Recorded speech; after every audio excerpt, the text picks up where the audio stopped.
अक्सर बच्चे जिनको हम नालायक बच्चे कहते हैं, जो सबक नहीं सुना पाते, झिझक फ़ील करते हैं, चुप करके बैठे रहते हैं, शेयरिंग नहीं करते, अपने दिल का हाल बयान नहीं करते, हर जगह शर्माते हैं, मिलने में, बताने में। जो शर्माएगा उसकी ज़िंदगी में तरक्की करना बहुत मुश्किल है। अक्सर बच्चे बचपन में शर्मीले होते हैं लेकिन बाद में वो बूस्ट हो जाते हैं, बेहतर हो जाते हैं। ऐसा क्यों होता है? अगर बच्चा बचपन में कुछ और था, बाद में बदलता है, तो कुछ चीज़ें होती हैं जो छुपी होती हैं। सलाहियतें, टैलेंट। बच्चों के अंदर टैलेंट होता है लेकिन जैसे ही उन्हें हालात मिलते हैं वो टैलेंट बाहर निकल आता है। पहले वक्तों में स्कूल का माहौल बहुत बोरिंग होता था। आजकल लोग सीख गए हैं कि बच्चों के लिए स्कूल का जितना माहौल अट्रैक्टिव होगा उतना बच्चों का पढ़ाई में दिल लगेगा।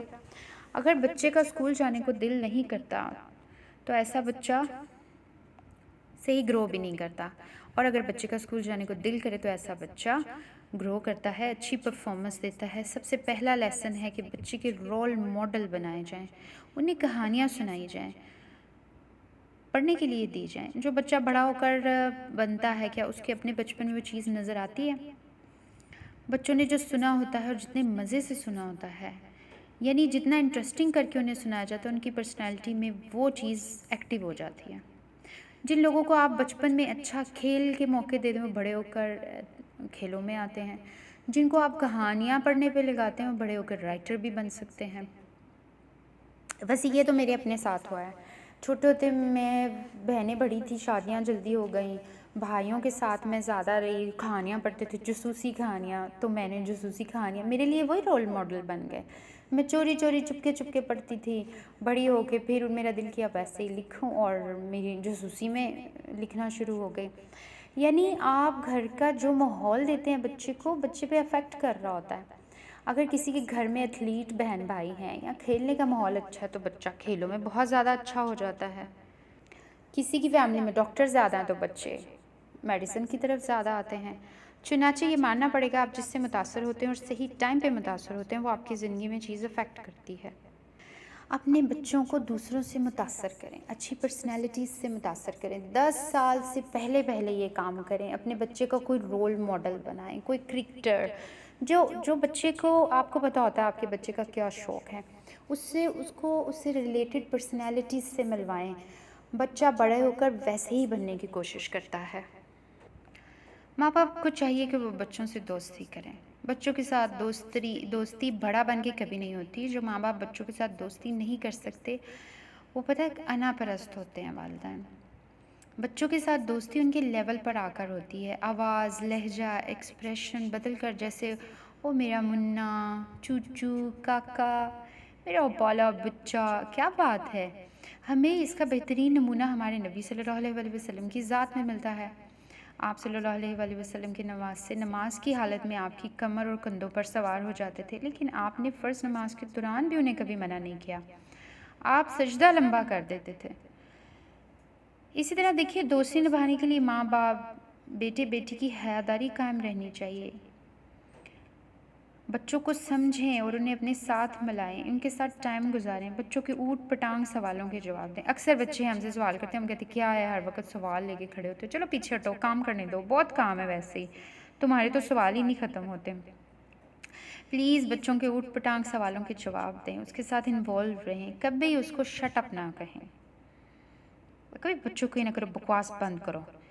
अगर आपका बच्चा कोई मसला बयान करे तो उसको हल करे, उसका मतलब है आप और बच्चे के दरमियान कनेक्शन है, जो कि एक अच्छा साइन है। बच्चों को अटेंशन दें, तवज्जो दें। अगर कोई बच्चा छोटा रो रहा है और माँ कहे खुद ही चुप कर जाएगा, रोने दो।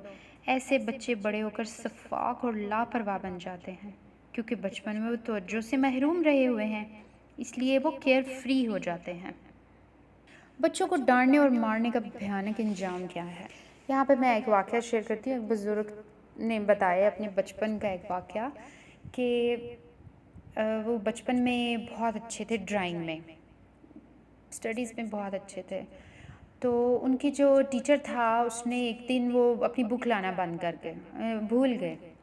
तो टीचर ने सब क्लास के बच्चों को कहा जो जो बुक नहीं लाया वो खड़ा हो जाए, उसको पनिश मिलेगी। बड़ा हैरान हुआ, उसे दुख भी हुआ कि मैं तो डेली काम करता हूँ बड़े शौक से, ड्राइंग तो मेरा फेवरेट टॉपिक है, तो टीचर मुझे क्यों मार रहा है। उसने खैर आगे हाथ किया, टीचर ने मारा। अगले दिन बच्चे के अंदर कुछ इतनी टूट फूट हुई कि एक दिन की मेरी गलती टीचर ने माफ़ नहीं की, हालांकि और मेरी क्लास में कितनी इंसल्ट हुई।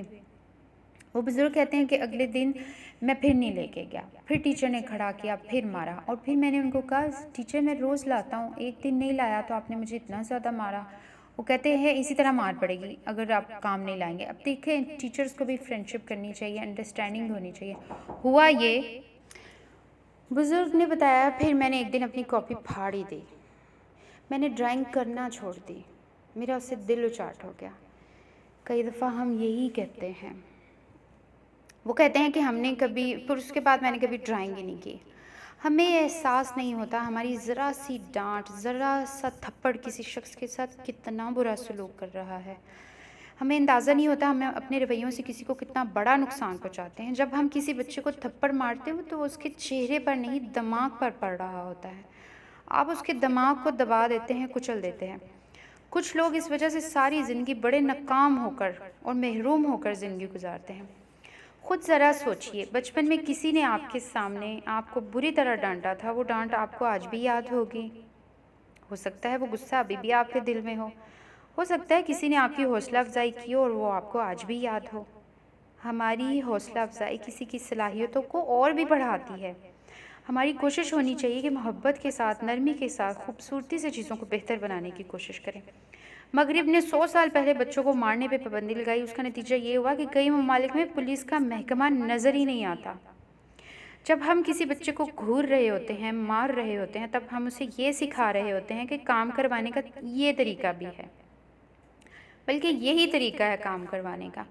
अगर तुम्हारी बात ना मानी जाए तो आंखें दिखाओ, उससे फ़र्क ना पड़े तो चीखो, चीखने से फ़र्क ना पड़े तो हाथ उठाओ। बच्चा यही सीखता है और उसका अंजाम पता क्या होता है? हमारा पूरा मुआशरा गुस्से की लपेट में आया हुआ है, फ्रस्ट्रेशन बढ़ गई है, हर कोई डिप्रेशन, एंग्जाइटी और बीमारियों का शिकार हो गया है।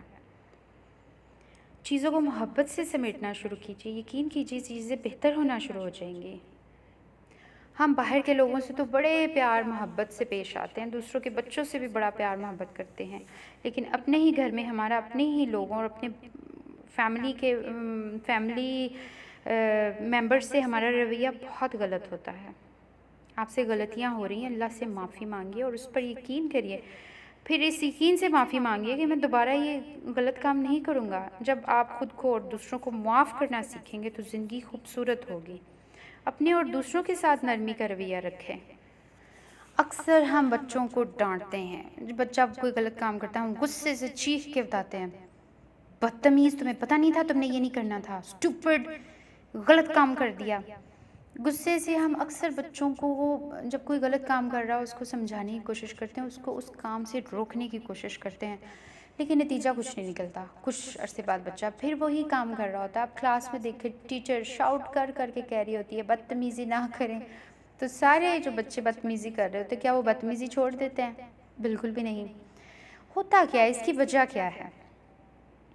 एक्चुअली जब हम गुस्से से बच्चे को समझाते हैं तो बच्चों के जो ख़वास होते हैं ना, ये मेडिकल साइंस ने बताया है कि जो बच्चे के ख़वास हैं पाँचों, वो फ्रीज़ हो जाते हैं, यानी वो काम करना छोड़ देते हैं।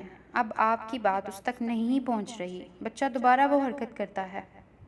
अगर हम किसी से बात कर रहे होते हैं तो वो 3 तरीके से उस पर असरअंदाज होती है। हमारी जो बॉडी लैंग्वेज है ना, हमारे एक्सप्रेशन और जिस्म की उतार चढ़ाव, ये 55% रोल प्ले करते हैं बच्चे को हमारा मैसेज पहुंचाने में।